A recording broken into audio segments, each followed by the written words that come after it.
Anthologie présente Secret d'écriture. La fabrique du suspense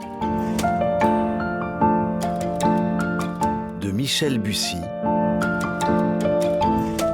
lu par François Hatt.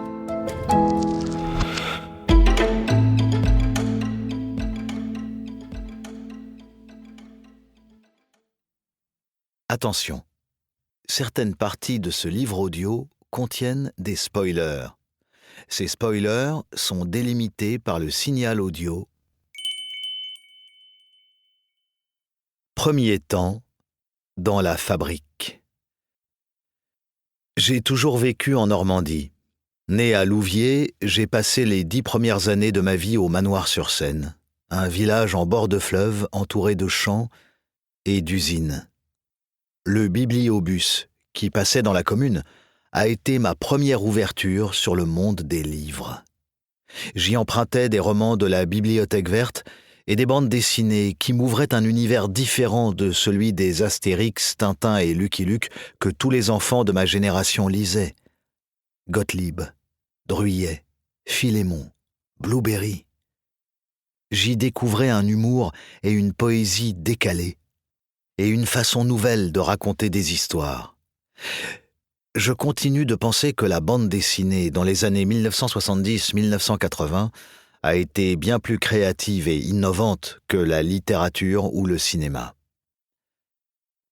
Quand j'ai eu 10 ans, nous avons déménagé à quelques kilomètres dans un bourg plus important, Pont de l'Arche, une petite cité médiévale située à une vingtaine de kilomètres de Rouen, à la confluence de l'Eure et de la Seine. Comme le Manoir et la Basse-Seine en général, Pont de l'Arche présente la caractéristique d'être à la fois rural et industriel. Des forêts, des monuments chargés d'histoire, et également de grosses entreprises, aciéries, papeteries, qui emploient la population locale. Les habitants étaient donc confrontés à des métiers durs, à la pollution et aux odeurs désagréables, mais je pouvais aussi prendre mon vélo pour aller me balader dans la nature. Dans cette campagne ouvrière, sans revendication identitaire particulière, on passe en quelques pas d'une tour de château à une cheminée d'usine.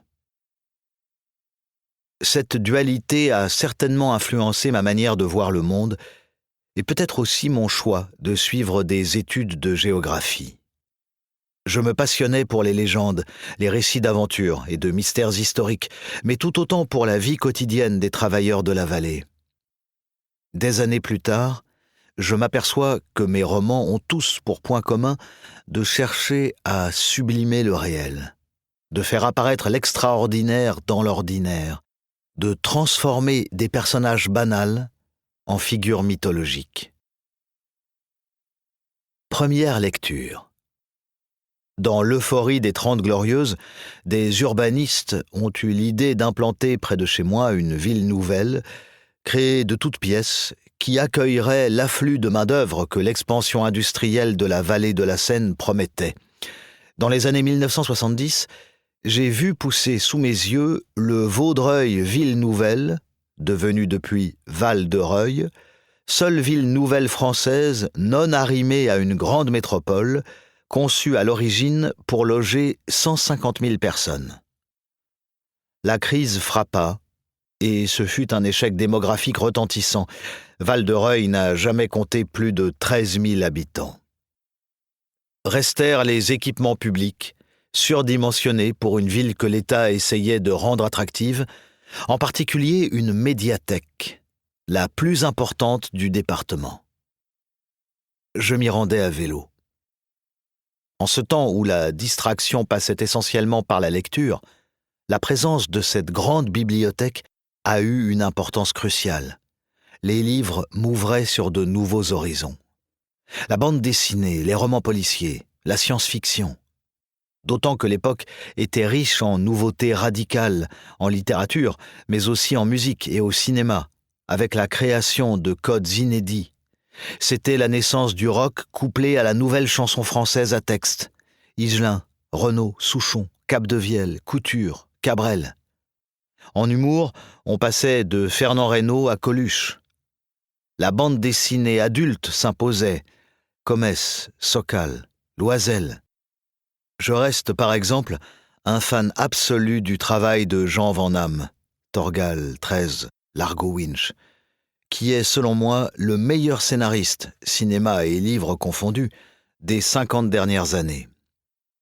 Je suis le produit de cette culture marquée par l'envie de raconter des histoires avec panache, humour, fantaisie et une certaine poésie.